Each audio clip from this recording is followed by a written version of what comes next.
I dropped for almost 10 kilos. The tumor really affects my diet. With your health through tumor and cancer, it's ranked already in 70%. I can say I'm already 90% or 95% return to my normal life just like before. I can do jogging, I can also do walking very long, I can also do my biking already.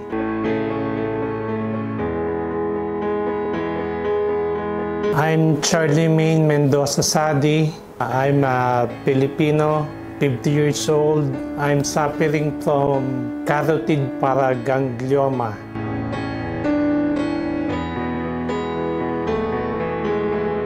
Years ago, I feel that my body is getting weak. I'm easily get stressed and easily get tired. As time goes by, I drop for almost 10 kilos. For me, is dealing with that kind of tumor is very heavy. I cannot do my work that I was doing, the heavy job, the heavy lifting, because I always do my workout, jogging, exercising. When the paraganglioma tumor arrived, everything was being cut, everything was being stopped. The tumor really affects my diet. I cannot eat the normal food that I love to eat. All the local hospital that I've been there in the Philippines, they are always offering me an open surgery that I really don't want to do. The first reason is the chances of living. All the doctors that I met in the Philippines, they are all explaining to me the consequences. First, I might lose too much blood. Second, I will lose my voice entirely. Even though I live after the operation, I will lose my voice. The last part that I really don't want is that I could lose my life in the operation table.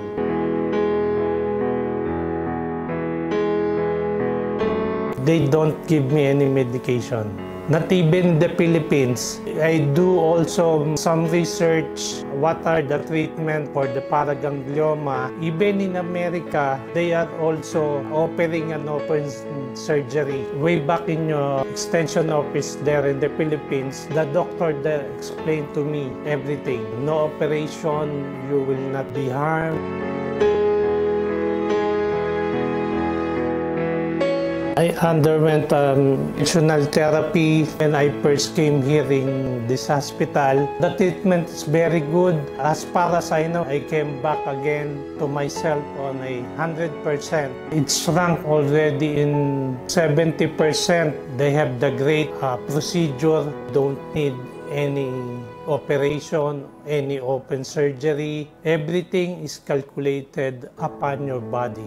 They are doing all their best for the patient. Unlike in the Philippines, they are only offering one thing, the open surgery. I can say I'm already 90% or 95% return to my normal life just like before. I can do jogging, I can also do walking very long, I can also do my biking already.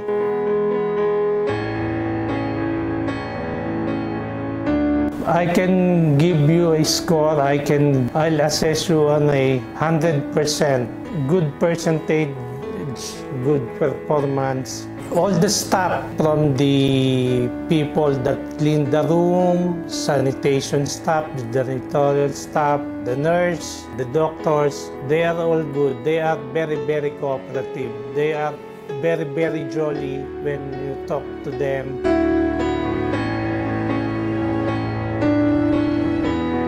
From the beginning up to now, the whole family, they're with me. They are giving me all the support that they need. Even though they are far away now, back in the Philippines, they are calling every day, checking me in. Not only to my wife, but to all the people who was with me on this battle from the very, very beginning. I want to thank them from the bottom of my heart.